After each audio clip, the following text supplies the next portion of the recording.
More Miami Valley restaurants are going local to stock their kitchens. It all ends up tasting delicious. And joining us now is Emily Mendenhall from Lily's Bistro in the Oregon District and Kim McCarthy from Zetland Street in Bellbrook.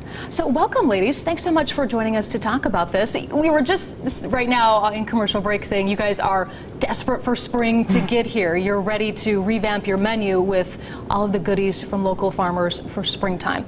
Talk a little bit briefly about this. Has been a growing trend. We've seen it coming on.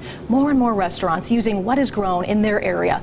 Why is that such a positive for you and the customer and the community? For Lily's, when we even conceptualized, when I met our chef, our head chef Mariah Gahagan, our tagline became Fresh, Fun, Seasonal, and we are very committed to changing the menu seasonally, so 4 times a year, and that allows us, I think, twofold. It allows us to work with local farmers and source things from our community, which allows, you know, the carbon footprint to be a little less, but also being able to have those real relationships with people.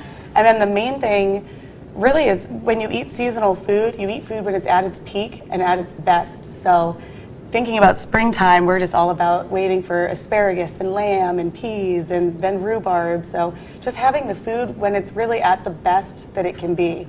Is it pretty easy to keep your kitchen stocked with local produce and local ag? And during summer it is, not so much in the winter obviously, but you know, it makes us look at what's being grown and what's available and kind of try to make our menus based around that, as opposed to the other way around, where we say, this is the veggies we want, where do we get them from? We look at the farmers, you know, we have relationships with them, they're literally in our backyard, and so we can say, hey, what's fresh, what's good now? It's nice because it seems like more and more people are becoming a little more conscious of what we're putting in our bodies, you know, where it came from, what kind of, you know, processes it went through before it gets to us. So here you can kind of guarantee a certain level of freshness and health quality of these foods. We were just talking about also with seasonal food, it's when the nutrients are at their peak as well, when you're not shipping them, that when you're shipping things and they've been picked for longer, you're losing that nutritional value. And with what you said about seeing the people, one of our farmers isn't even associated with someone you'd see at a farmer's market. Every time I see him, my head chef is out back talking to him, and he's like, I just picked this today. And we get that kind of stuff. And then when our pastry chef comes in, she goes, oh, it's time for strawberry rhubarb pie, or it's time to switch from peach to blueberry cobbler. You know, literally what the farmers are getting in that day, that week. Oh, it's sounding so good. And it's dinner time right about now, too, as we're talking about all the goodies. So talk to us briefly just about some of the dishes you're excited for coming up that we can look forward to in the next few months. Well, asparagus is, as Lily mentioned, as Emily mentioned, asparagus is a great spring veggie. Just the greens is what I'm really looking forward to. The farmers around here can extend the growing season using greenhouses for your spinach, your kales, you know, your mixed spring mixes. So they're always delicious as well. Yeah. All right. Well, anything else that you guys wanted to let us know about? I think local food too, it's kind of become synonymous with you know, less pesticide use, more environmentally friendly practices.